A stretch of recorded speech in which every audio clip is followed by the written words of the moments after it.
Hi, hello, and welcome to my 2024 yearly favorites. So I'm going to do this video the way I've been doing it basically for the past couple of years. I think last year was the only year that I did it in a somewhat more traditional way because I, subdivided everything into categories and I spoke about favorites in every category. But prior to that, I've always been a fan of just like picking out my top 10 products and ranking them. So we're going back to that format. Just to mention a few things before we get into it.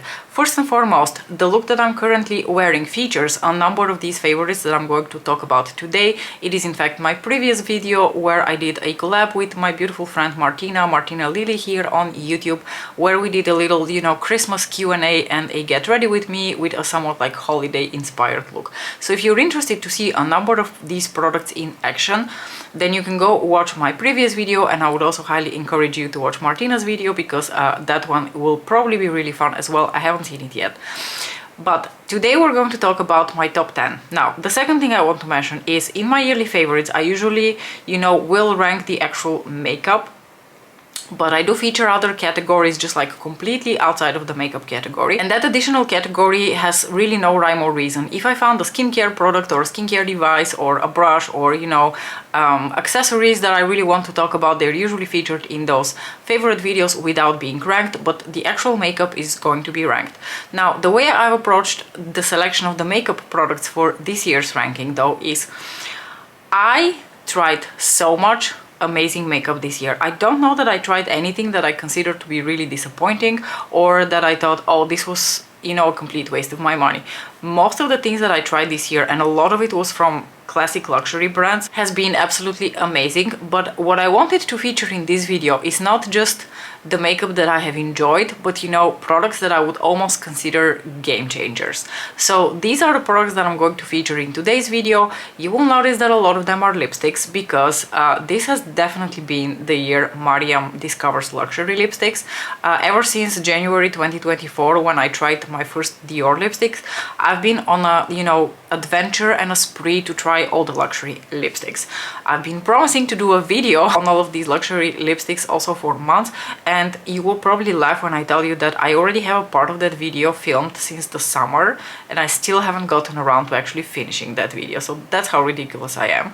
But hopefully at some point in the future, with much more rounded up thoughts, I can do a really good video on luxury lipsticks to be helpful for everyone out there who's wondering which formulas, what colors and whatnot. But anyway, completely besides the point of today's video.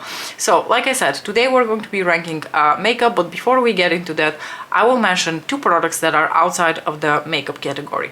The first one is going to be a skincare product, and it's from a brand that you've never seen me, mention anything about before because I discovered it fairly recently. I didn't get a chance to include it in my monthly roundup and empties, but I definitely would have included it there because I've been enjoying it already for a couple of months and I even have a backup of it. And the product in question is the Drunk Elephant TLC Sukari Baby Facial 25% AHA, 2% BHA. So this is how the product looks like. I'm very sorry for the lighting. It is currently completely crazy in my bedroom. It is either completely overcast and dark or it is like bright sun in my face. So we're going to have to deal with that. Apologies. Anyway, the Sukari Baby Facial from Drunk Elephant. I received sample, like a dual sample of this together with a product that you're supposed to use with it, some sort of oil, like a couple of months ago, maybe over the summer with some other order. And then I saw, AHA, and I figured, whatever, I'm going to use the oil because my face tends to like oils, but AHA and I do not historically have a very good relationship. Now, I have crocodile thick skin. My skin is not impressed by anything. It doesn't react to anything. I never get allergic reactions. The one and only time I've had a very instant reaction to a product was a 7% AHA from Paula's Choice. And I figured if Paula can't make an AHA that works for me, nobody can. And then I saw the 25% AHA and I thought, hell no. A hell to the no, there's no way I'm putting that stuff on my face. So for a few months, a solid few months, that little duo, it was little sachets, stood somewhere in my closet with skincare, never to be tried. And then one day I was feeling, I guess, adventurous, and I thought, okay, you know what, I'm just going to put a little bit of this on somewhere on my face, and if it starts to get red and burn, I will immediately take it off, and that will be the end of it. So then I put a little bit of it on my face. Nothing happened. And then I thought, maybe I'll just put a little bit more to cover my whole face, see what happens. So then I put it all over my face. It stung a little bit, but at no point did my face turn bright red and start, you know, burning, which was what happened with the 7% AHA from Paula's Choice. So then I put this on my face, and according to the instructions, the maximum amount of time you can keep this on for is 20 minutes. You're supposed to use it about once a week, and then you can start with 10 minutes. So I was already adventurous enough to even like put this stuff on my face. I wasn't going to push it for the whole 20 minutes. So then I put it on, and about the 10-minute mark I thought, okay, now it's enough, let me take it off. And then I showered, I got out of the bathroom, and I looked at myself in the mirror and I thought, whoa, my skin looks so smooth, so bright. Just I don't think I've ever seen my skin look this smooth. Because basically what this product is, you know, AHA and BHA, it's basically like a facial. It exfoliates and improves skin texture. And I've had lots of products in my skincare routine, you know, which improve skin texture. So I've seen, you know, dramatic differences already with other products, but I have never seen such a black and white difference, such an instantaneous difference with any skincare product like I have with this one. I think even retinol took a little bit of time before I could tell that it makes such a huge difference for my face. Nothing else has ever impressed me so instantaneously as did this product from Drunk Elephant. I was like completely blown away by the effect. And I continued using the little sachet sample that I had for a couple of months. Supposedly you have to like use the like baby facial, and then you put this oil that comes with it. I want to say it's a marula oil. This is the most impressive thing I have ever put on my face. So now I use it religiously every week, usually on Sundays, because that's my, you know, skin pampering day. So this is absolute magic in a bottle as far as I'm concerned. I can't wholeheartedly recommend it because it will really depend on your skin type, whether you need it and whether you can tolerate the 25% AHA. But if you can, like, take a little sample of it or something, try it, and if you can, please report back on how your experience has been, because I have never seen a skincare product make such a dramatic like difference for my skin. Anyway, I've rambled enough. That's Zucari Baby Facial long enough. Let's move on. The next product that I want to mention is already in the makeup adjacent category. So I'm going to talk about a brush, and I'm going to talk about a brush from Sonia G. So Sonia has released a number of new brushes and brush sets over the course of 2024. I have not tried any of them. This is actually a brush that was part of her Keiyaki 2 brush set. I have the original Keiyaki brush set. The original Keiyaki set was one of my first, you know, encounters with Sonia's brushes, and I absolutely love every single one of them. So then I purchased the Keiyaki 2 brush set, and I actually purchased the Keiyaki 2 brush set for this brush, the Jumbo Base, because I wanted to have like a tilted, like a brush that resembles that super famous BK beauty brush. So I bought the set basically mostly for this brush. But then this little brush here became my instant favorite. So this is the Jumbo Worker, and it is a sort of like flat but fluffy like small brush, and I absolutely love this little thing for applying concealer. I don't know what other people use it for, I don't know what its other intended uses are, but I love it for concealer. Thus far my favorite concealer brush had been another one that comes from a Keiyaki set, but this one comes from the original Keiyaki. This is the Mini Base, which is, as you see, a lot bigger by comparison, a lot more round in shape. And while this brush serves perfectly fine to apply concealer and blend it out, I just find this one so much easier to get in the area around my eyes, because I don't know, what is it called when your like eyes are like quite like deep into your face, and like especially here around my nose, my eyes are like very like, is that deep set when they're like really inside your skull? So a lot of brushes have a really hard time getting right here in that little corner. This brush does not, and it is also so soft, and I just have to like tap a little bit like this to blend out the product. Freaking love this brush. And now let's get into ranking some makeup, shall we? Okay, at the position number 10, I will keep looking down because I have my iPad next to me where I wrote down all the products and the ranking, and I don't know the ranking off the top of my head, so I'm going to be looking down. At position number 10, we have the newest release from Lisa Eldridge. These are the refillable Rouge G lipsticks. Now let me tell you, when she announced these lipsticks and they were released, and of course I wanted to partake because it's Lisa Eldridge and I love her lipsticks. They're basically my most used lipsticks in my collection. I thought, a cream lipstick, you know, how much can you really do with a cream lipstick? You know the reason these are ending up in this ranking? It is because somehow Lisa Eldridge has managed to create a completely unique cream lipstick formula. I've tried a lot of lipsticks, I've tried a lot of cream lipsticks because cream lipsticks tend to be my favorite type of formula, and I have never tried anything like this. So this is the color Ashes of Roses. I also have the color Lisa. As I said, they are refillable, so you can, you know, buy the little refills, and then you have the component that you can pass on to your posterity. Mine is even engraved with my initials, just in case someone forgets how grandma was called. Anyway, completely unique formula to the market. Like I said, nothing tried anything like it. And you know why? Because what happens is that this lipstick is essentially her balm formula. So if you've tried her like balms that were released over the summer and you know how those feel on the lips, these feel exactly the same way, but they're just more pigmented and less shiny. So this formula happens to be the most pigmented and most comfortable like balm lipstick that I have ever tried. This is the shade Ashes of Roses. It's a gorgeous color, but you see it's not super shiny. By comparison, let me show you the balm. I have the shade Epanouie from the balms, and I just want to show you by comparison how much more sheer the balm is and how much shinier. I love the balms, but they're just not the type of lipstick that I will be using on the daily because they don't have a lot of lasting power.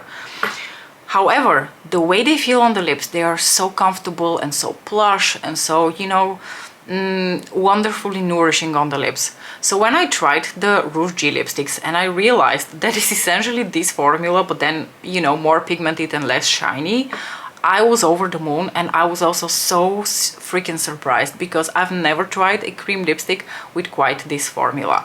And there's something about the formula of this lipstick that also like almost like blurs out your lips.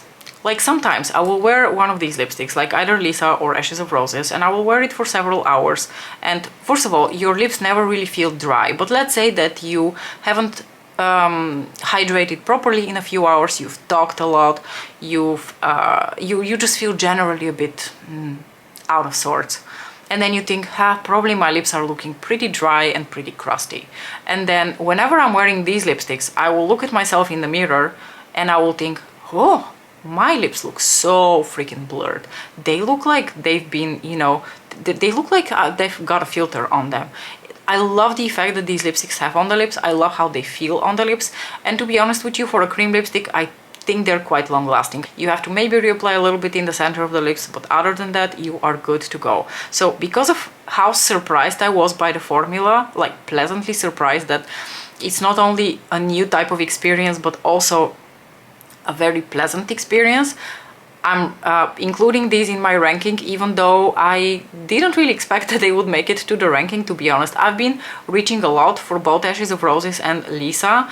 I absolutely love both colors. They're so like easy to combine with other shades. They are such like flattering shades. Absolutely love everything about them. At position number 10, we've got another newcomer, and I think you're going to be super surprised that this product is included in this video, it being relatively new to my collection and it being nothing like the stuff that I usually enjoy. The reason for that is, like I said, this is a ranking of products that I consider kind of like game changers, like stuff that really like stopped me in my tracks, that I was so like pleasantly surprised by. And this shade, this is one of the Chanel, what are these called? I think they were released this year. These are the Ombre Essentiel single eyeshadows from Chanel, and this specific shade, this is the shade Jade Facette, has just got like a tight grip around my heart and it just won't let go. I love this eyeshadow, and I love it for a very specific reason. I don't actually wear it as a lid shade, I use it as an inner corner. Like today actually it would have looked perfect as an inner corner, you know, green moment. So I'm actually considering to just apply the tiniest bit of this shade over top of the little champagne that I have, because I think that would look really pretty as well. If I had thought of that earlier, I would have done it earlier. The reason I love Jade Facette so much is because of the extremely beautiful undertone of green and the formula. And here is the thing. if you think about this formula, this is a good old, you know, pressed powder formula, but it also isn't.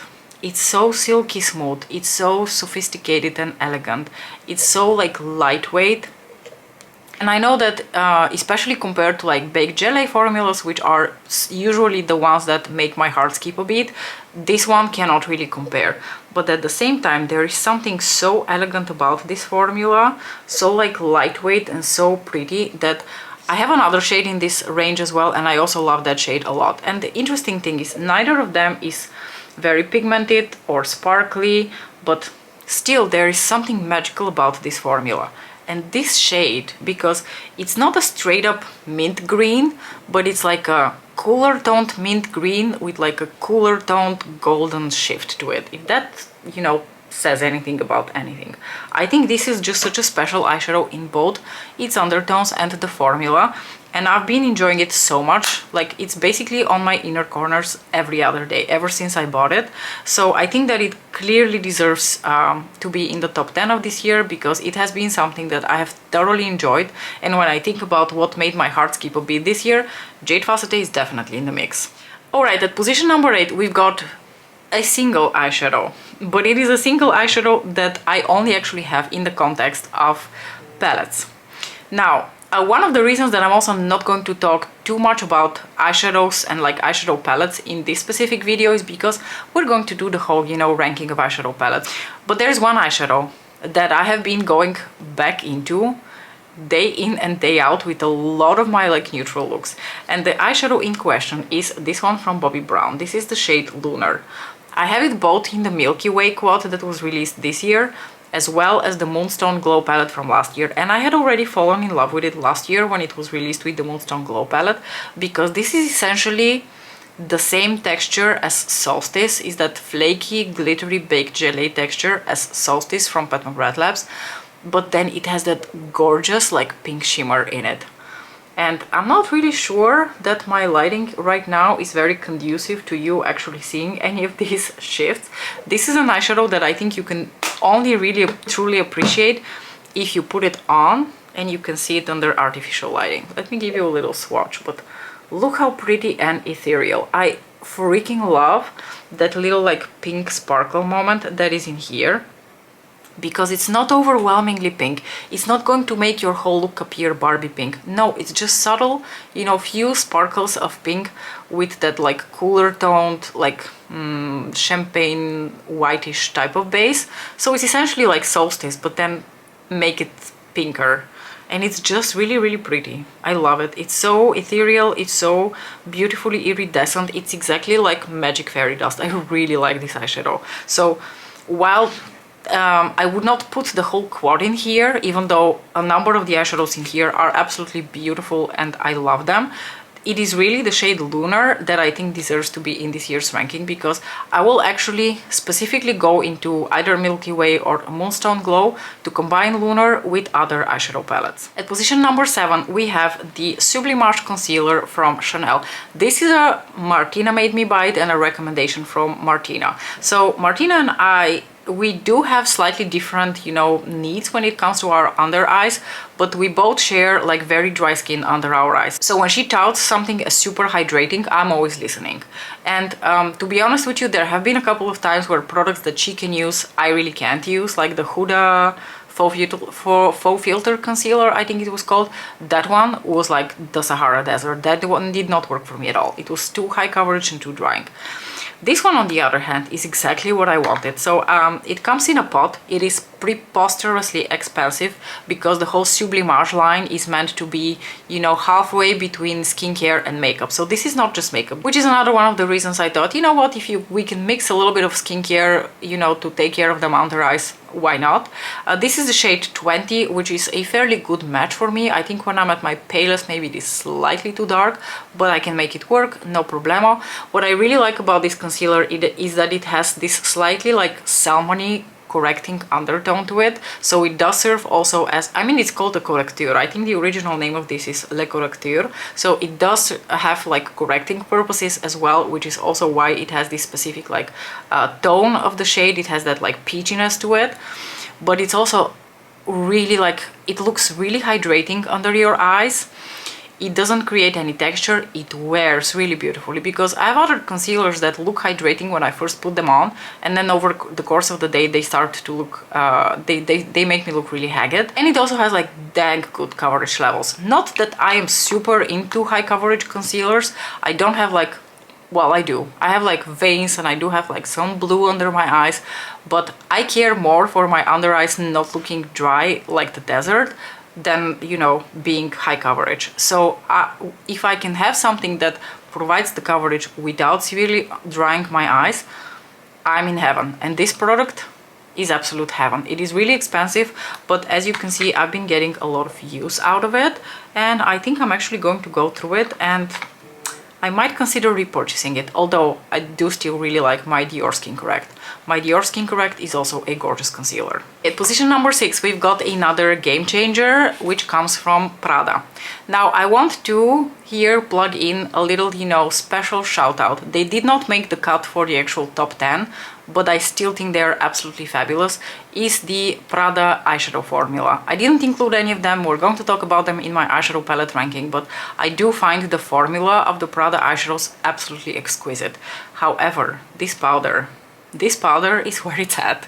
This is their new powder that was released a couple of months ago, I want to say in September. At least here in Europe it was released in September. This is the Rebalancing Setting Powder. It is also a refillable powder, so if you push the little button here, you can take out the refill, so when you finish the powder, you can keep your compact, or you know, you can refill it with an eyeshadow quad, because the format is the same if your heart so desires. But this powder has been an absolute revelation for me. I was a little skeptical about the green color, because I thought, I mean, I get the point, it's meant to be color correcting, so if you have a lot of redness on your skin and you apply a thin veil of this, it's supposed to have color correcting qualities. But you know, also, what are the chances that you're going to start looking like a Smurf or something? I don't know. I was a little bit skeptical. But this powder is mind-blowingly good. I really like it.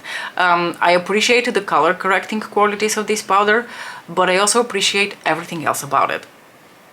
It applies basically traceless on your skin. It's undetectable. You cannot tell that you're wearing a powder. It never looks too heavy. It never looks like it's too much. It blurs your skin.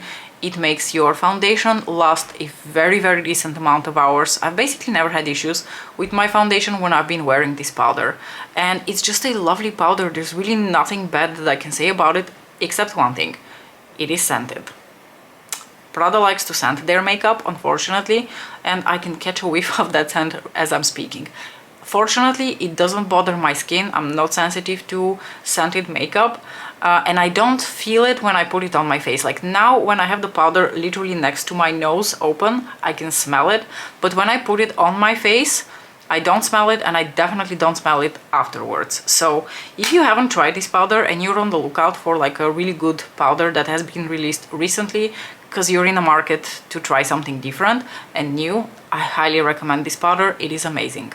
Okay, we've reached the halfway point, and sadly, this is going to be the only Pat McGrath Labs product that is featured on this top 10.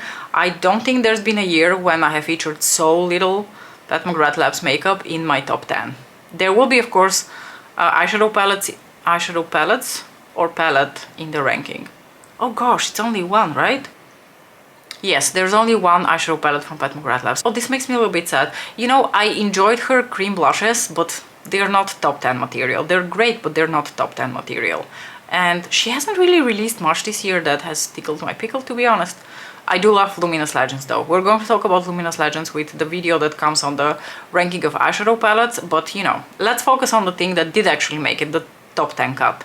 And the lipstick in question is one that was part of her Valentine's Day release, and that is the shade Nude Nocturne. Now, Nude Nocturne, even though it's a limited edition product, unfortunately just comes in her standard packaging, like the standard black with the little lips. Last year for Valentine's Day she had the special edition with Rougeade, the lipstick Rougeade. She had like the red packaging, which was very, very pretty. Oh no, that was for Chinese New Year, not for Valentine's Day. Anyway, it's a bit of a shame that this doesn't have a somewhat more, you know, zhuzhed up outer packaging. The bullet of the lipstick itself is a little bit more zhuzhed up. It's really, really pretty. And this is in her matte trans formula. I know and love her matte trans formula, so there's really like nothing special to be mentioned there. These are really comfortable, really like, they glide so beautifully and they look so nice on the lips and they last so freaking long on the lips. So this is a brown. I love brown lipsticks. And when I bought this color, I didn't really know what to expect of it because it said that it is a terracotta with a rosy undertone. And I was so sold on the terracotta, like as soon as I read the word terracotta, I didn't even bother reading the rest of the description. And I didn't realize that those rosy undertones come through quite strongly, despite the terracotta tones. And it just looks so freaking gorgeous. It is such a beautiful tone of brown. It is, as you can see, a relatively like deep shade of brown. For me, for example, for my skin tone, it is a somewhat deeper shade of brown. So if you're used to, you know, lighter browns like Ashes of Roses or something, this one might be a little bit vampy for your taste. But I think it's such a beautiful undertone, and maybe if you sheer it out, you can get it to look a bit less intimidating. But it is such a beautiful shade that basically looks great with everything. And I'm also pretty sure that I've influenced a couple of you to buy Nude Nocturne and no one has been disappointed. So I can vouch this is a beautiful lipstick. And if I'm not mistaken, currently it's on the sales section on the Pat McGrath Labs website. Anyway, moving on, position number 4. We've got a product that is also, I think, maybe it's fairly new. I don't know if it's from this year, but I discovered them this year. And these are the Dior Forever Glow Maximizers. Let me tell you, these were met with a lot of skepticism by me. When they were released, I had absolutely no interest in them because liquid, you know, face products like these are hardly something that sparks my interest. But then I think I was watching videos from Martina's friend, what's her name? Simply Blair. Simply Blair was raving about these Dior Glow Maximizers. And then I found them on sale, I swatched them in store, and I thought, you know what, they look really pretty, let me give them a chance. I gave them a chance and I fell in love with them so much that I think there was a point during the summer when I was using them in almost every video. I actively had to stop myself from using them in every video because I figured you guys must be getting tired of me only using the Glow Maximizers. I absolutely love them. So I first purchased these two shades. These are actual like highlighty type shades, the shades Gold and Peachy. And then, because I was so enamored with the formula, I went out and bought this shade. This is the shade Bronze, which I purchased because Sonia from her channel, I think is just called with her name, Sonia Butler, she kept raving about this specific shade and it's just the most beautiful, like rosy, coppery bronzer. I absolutely love the formula of these and the undertone. Now, they are a more metallic finish on the skin, I guess. I do think though that if you work with the right tools, they're not going to make you look like the Tin Man. You can easily, like, I think, blend them out to look like a beautiful sheen that doesn't emphasize texture, that doesn't look too heavy or metallic. But if you go overboard or you use the wrong tools, I think you might get that effect. So you have to be careful with this formula. But this is the shade Gold, this is the shade Peachy, this is the shade Bronze. So you can see they're quite like metallic. I think when you shear them out, especially like the bronzer shade, it doesn't really look like metallic or Tin Man on my skin. It just looks like a beautiful bronzer with a bit of a sheen to it. The undertones are gorgeous, and something that I very much appreciate about this formula is that it sets. Like, once these set, they behave like a powder. They will not come off your skin, they will not, you know, just rub off easily. They just fully set. They're just so freaking good. I can use the Gold shade on its own. The Peachy shade I can use on its own when my skin has a little bit more tan, but usually throughout most of the year I actually mix the Gold and the Peach shade to create like this custom like coppery peachy gold highlighter, which is also what you see on my cheekbones right now. And the shade Bronze I just use as a bronzer. It is gorgeous, I absolutely love it. And we have made it to the top 3, where 2 of the positions are occupied by, what do you know, lipsticks. Now, a very memorable experience for me is the product that occupies position number 3. These are the Prada soft matte lipsticks. This is just an example of a soft matte lipstick. I have 2 shades of these. I have the shades Cyan and the shade Sedona. That's also the shade that is currently housed in here. This is the shade Sedona, which is like this mauvey brownie, beautiful neutral shade. Let me give you like a quick little swatch right here next to Nude Nocturne. So this is the shade Sedona, and it's really not so much the color of this. Also, these are refillable as well, by the way. So I only have Sedona in a refill because I already had the outer component from CN. And the way you can recognize the soft matte, because they also have the hyper matte formula, the soft matte has the silver, you know, element here that has the Prada logo on it. And they also have like a very interesting bullet tip to them. Now, this has already like worn out, but initially it was like a little triangle, and I think the texture of the bullet itself is really interesting. I think it imitates the classic nylon of Prada. It also has, of course, the logo in it. Of course, it's Prada, so it has a scent to it. But the thing that I find absolutely remarkable about these soft matte lipsticks is the formula. I have never tried anything like this formula, and it is such a good formula. It's another one of those that is sort of like a cream lipstick, like a cream matte lipstick. I mean, they're called the soft matte, but to me there is a lot of creaminess to them as well. They definitely don't apply or wear like a drying matte lipstick. They have a decent amount of pigmentation to them, but because they are the soft matte formula, they have a bit more of like a soft focus, you know, pigmentation and finish on the lips. And that is what's so special about these lipsticks. The way they feel on the lips is, they feel almost a little bit like latexy, but they feel really creamy, they feel really comfortable, they wear super well, they never dry out my lips, and they have that same blurring effect that I was referring to also with the cream lipsticks from Lisa Eldridge, but just in a very different formula. Like, these two formulas are completely different from each other, but yet the effect on the lips is very similar. Like, the lipsticks from Lisa Eldridge clearly have that like more balmy, creamy finish to them. This looks more like a creamy matte on the lip, but it also has that beautiful like soft focus finish filtering effect, and it is like nothing I've ever tried before. These soft matte lipsticks surprised me so much, and I'm so enamored with the formula, and really only common sense is the reason that I'm stopping myself from buying more shades from this. I would eventually really like to maybe try like a red lipstick in this formula, but yeah, I've been going back and forth on which red to buy exactly in this shade range. At position number 2, we've got another entry from Lisa Eldridge, and this is going to be the Lisa Eldridge Liquid Lurex eyeshadow in the shade Angelica. And I've fallen in love with the Liquid Lurex formula already for 2 years now. I've been really enjoying them as like lid shades or as toppers for other eyeshadows, and particularly the more sparkly, you know, family of the Liquid Lurex, because not all Liquid Lurex are very sparkly, some of them are more of a metallic formula. And that's the really interesting part, because Angelica is not necessarily a shade that I would call very glittery or very sparkly. There is a decent amount of like glitter and sparkle to it, do not get me wrong. There is a shine, there is a beautiful, you know, subtle sparkle to it. So when you see it like this, you would be like, but there's really nothing special about it. What's so special about it? But there is something about the undertone of this shade, this like bronzy rose shade, that I find so like just grown up and elegant. This is like a rosy pink that I consider like a grown up elegant pink shade. I love the tone of this shade. There is something so special about the tone of this shade, and I don't really mind that it's not loaded with sparkle. So this is another product that basically stopped me in my tracks, because I bought it, I started using it, and I was so in love with the color that I couldn't put it down. I've been wearing Angelica a lot, even though I've had it only for like a few months. And speaking of gorgeous, at the first position we've got another lipstick.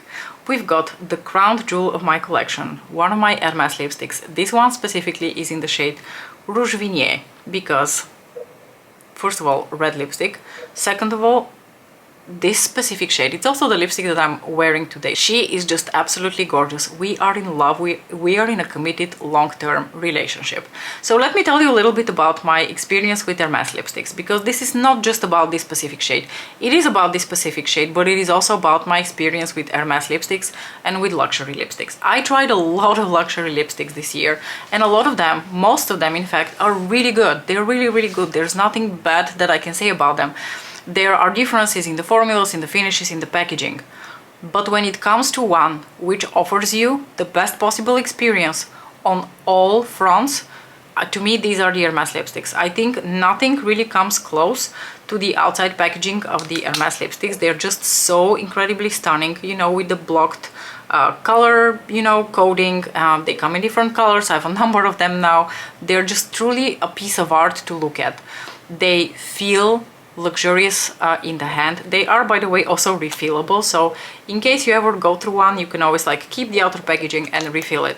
This specific outer packaging was a limited edition one. Their regular lipsticks come in a slightly different one. Let me show you. The shade that I have in here, the shade Rouge Vignette, was originally housed in this component, which is also a piece of art. It's, you know, is their classic lipstick outer packaging, but it is still so beautiful and so elegant. These are just, to me, these are the epitome of true luxury. They have the little, you know, logo here of Hermès, but it's also not just about the outside packaging. The outside packaging is great, but this specific color, the shade Rouge Vignette, is so flawless to me. This is a red that has a very strong, like, purpley pinky undertone. So it's not a classic blue base. It's definitely not a warm toned red. It's not a brown toned red. It is, you can see there's like a coolness to this undertone, and I think it just really suits me. I think this is the kind of red that just really suits me. And it's not just a beautiful color, but it is also a really stunning formula. So they have several different types of formulas. They have their matte formula, which is nice. And I do think it's a really good formula. Is it my favorite? I don't know, but it's a good one. They have this like more shiny formula that is also nice, and it does have a very like interesting effect on the lips because it makes your lips look like a glazed donut. And they also have a classic satin lipstick formula, which is what Rouge Vignette is. Now, is the formula very like unique?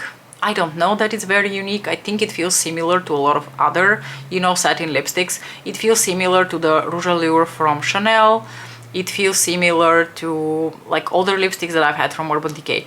Similar, you know, in feel, but at the same time, you know, an elevated version of those, because after all, it is Hermès. But they're very lightweight, they're very comfortable. And this specific shade just like wears like nobody's business. It's a satin lipstick, so you don't expect like ultra longevity from it, but it has ultra mega awesome longevity on it. This basically never leaves my lips. I can wear this all day long and I don't even have to take the lipstick with me because it just doesn't move. Even when I eat, it just doesn't move. It's a satin formula which dries down to like a sort of like a demi-matte, but a very comfortable demi-matte. So the combination of these factors, the outer packaging with the formula, with the shade, is what makes Rouge Vignette an absolutely perfect red lipstick and my absolute favorite purchase this year. Alright you guys, this basically concludes my ranking of my top 10 makeup products that I have discovered or tried in the year of 2024. I think some of them were actually released this year, others were not released this year, but you know, I happened to discover them this year. I've been filming for a solid 3 hours now, which is not something I usually do, so I'm absolutely exhausted. I'm going to close this video off. I hope you enjoyed it. Do let me know what your top 3 game-changing makeup products have been for 2024. As usual, thank you so much for watching. If you're watching this before the Christmas holidays, then I wish you a magical Christmas, and I will see you very soon in my next video. Probably we're going to be ranking eyeshadow palettes. Bye!